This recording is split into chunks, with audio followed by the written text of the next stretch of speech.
So we need to have yet another frank and honest conversation about why the hell this team is the way that they are.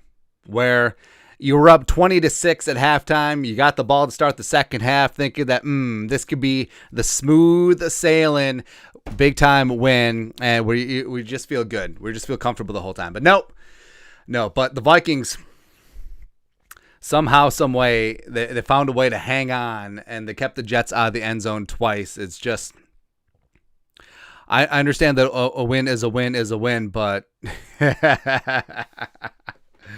all right, so the Vikings beat the Jets 27-22, holding the Jets out of the end zone last two drives, and it was a very close, hard-fought game in the second half. It shouldn't have had to be like that, but it be what it be, and the Vikings are still 10-2. And again, ninth win of the season by a single score or less, by 8 points or less. It's just unreal. Just absolutely unreal that the Vikings, just when you think that they could win by double digits, nope, it's not going to happen. The Vikings' last double-digit win was in week 1 against the greasy, grimy Green Bay Packers. But let us know where you're watching from. We'll give a couple shout-outs. It was a long day living in Reseda. Also, something we're doing is a holiday donation drive. So all Venmos and all Super Chats set to the show during December will go to various Twin Cities food shelves. And also, we're going to be matching all donations up to $1,000, and that may go higher. And if we get more, we'll match more. That's holiday season, so it's a great time to give back. Just like the Vikings tried to give this goddamn game back, but the Jets were like, nope. I mean, I'm not a smoker, but I feel like I need a cigarette after every single damn one of these games. It's crazy, man. All right, so if you got a comment, toss a couple bucks in Super Chat or a question, we'll get in there. But all right, so we got 10 takeaways from the game. So the Vikings have truly never played a normal game.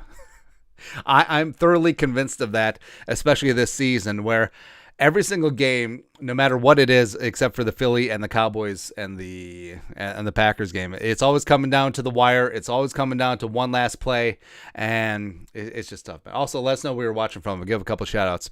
And the Vikings playing with fire, where, all right, so you're thinking at halftime is 20-6, nice, comfortable win. We're on to Detroit. Maybe seal up the division if Detroit loses, except they did not. They put the bank thing against Jacksonville. But no, of course not. And the Vikings defense, but it's bend but don't break. They allowed the Jets to score on 5 straight drives in the second half. And yeah, I mean, fantastic that they relatively shut them down at the end. Cool. It didn't have to be like this. And the defense played a great game in the first half. Respect to LaFleur, the younger brother of the 12-year-old boy, as well as Mike White for putting together a great game plan and getting it done. Derek Baker, best game by D this year? I don't know. Well, best first half. We'll go with that. Kevin O'Connell play calling failed against Rob Saleh's halftime adjustments. Too many 3-and-outs, and D got tired. But D held up at the end. Yeah, I guess you could angle it that way. Bronco Blast defense played great today, though. Offense needed to do a lot more. I'll say the defense played great in the first half. They gave way too much chunk yardage in the second half. Anthony Sabering, $10 in Super Chat. Cardiac Kids, again, wouldn't it be awesome if Kevin O'Connell, first-year head coach, take the Vikings first Super Bowl, like how Kevin O'Connell led the Rams to the Super Bowl? Blah, blah, blah. Someone at Dontel. Yeah, fully agree. Mike Talks ASMR, $10 in Super Chat. Great win, which the defense would play tighter. Can't allow these yards. Where, I mean, yeah, it's great that you're buckling down in the red zone, even though you're the worst red zone defense in the NFL heading into the game. But the fact that, I mean, you're just giving up all this chunk yardage in the middle of the field and just simple things. It's not tackling. It's stuff that you learn on your first day of Pee Wee football.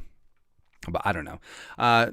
Thing number 3, so the offense can match up against the best. Now, it certainly got slowed down in the second half, especially that third quarter, except you're taking it to one of the best defenses in the NFL, and the fact that the Vikings, ran the ball straight at them, it's really impressive. But Vikings were 9 of 18 on third down, 1 of 1 on fourth down. That final touchdown drive was a big-time drive where the Vikings really put together.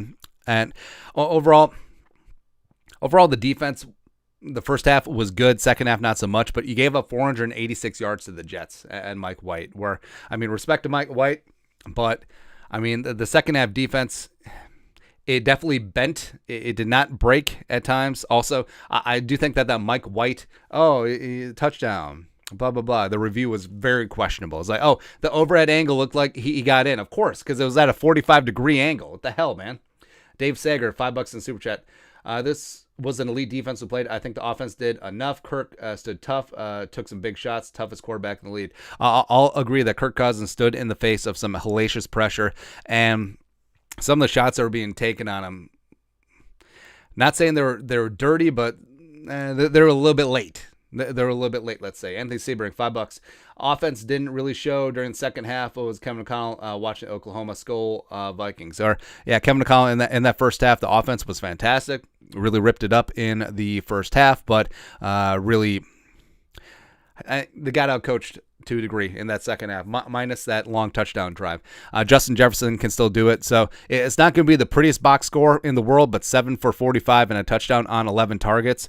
I mean, against guys like Sauce Gardner and DJ Reed and that fantastic secondary, I mean, that's pretty damn good. And the fact that everyone knew that he was going to get it, Rob Salah's number one order of business was making sure that Justin Jefferson didn't bust out. He still got it done. Some big-time clutch catches, had the de facto game-winning touchdown as well. There you go.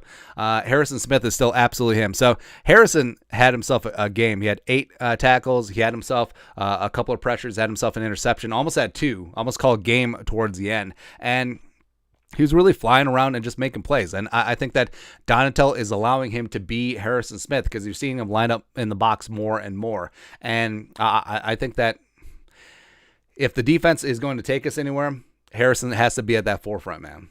He does. Defense needs to tackle better because a lot of those long plays could have been cut in half if the secondary just secured better. Now, I don't know if it's part and parcel of being aggressive, trying to attack the football as opposed to securing the ball carrier first. But, I mean, too many times you saw the running back or you saw Wilson just bounce off of tacklers and be able to pick up extra yardage. It's no bueno. Roski, $5 in the Super Chat. Vikings swept the AFC East. Skull from Utah. What up? That's right. North on 53 photography, $5 in Super Chat. We were watching from the Sunset Grill in Key Marathon, fairly toasted and extremely happy. This is the year. Been waiting since 1963. Go Vikes. It sounds a little bit warmer than here. Let's see. We're going to give a couple shout outs. Why is this being so slow? All right. Got Iowa. We got Arkansas. We got Hawaii. What up? I will say that this wasn't Kirk's best game statistically. I mean, obviously 21 of 35 for $173 and a touchdown. But the fact that he started out 0-5 and also certainly missed a couple bunnies in that third quarter. You know, the Hawkinson, great play design, just overthrew 87. Also, Jefferson had that drop. Is what it is. But I think that given the grittiness of the game against a hellacious defense, one of the best in the NFL, Kirk stood his ground and did relatively well. Throughout his first drive, I mean, he's 21 of 30. Or, his first 5 throws, and he was 21 of 30, so it's pretty damn good, especially given the circumstances. Anthony Sebring, $2 in Super Chat. Is this team taking the NFC Championship with Ed Donatel? Kind of tough to say. I mean, Philly's looking really good yet again. Shocker. I mean, Tennessee, you had one job and you didn't do it. How'd that game end up?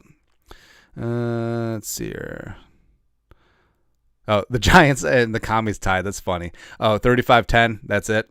Yeah. After you hurt Treylon Burks, congratulations on your win. Yeah, good job. But yeah, going back to our takeaways. So the defense does need to tackle better. Teams are just scared of Kinkenny. Now, when you have a kicker like Zerline who can just leg it, I mean, that's obviously what you're going to do. But, I mean, he didn't have a chance to return one all damn day.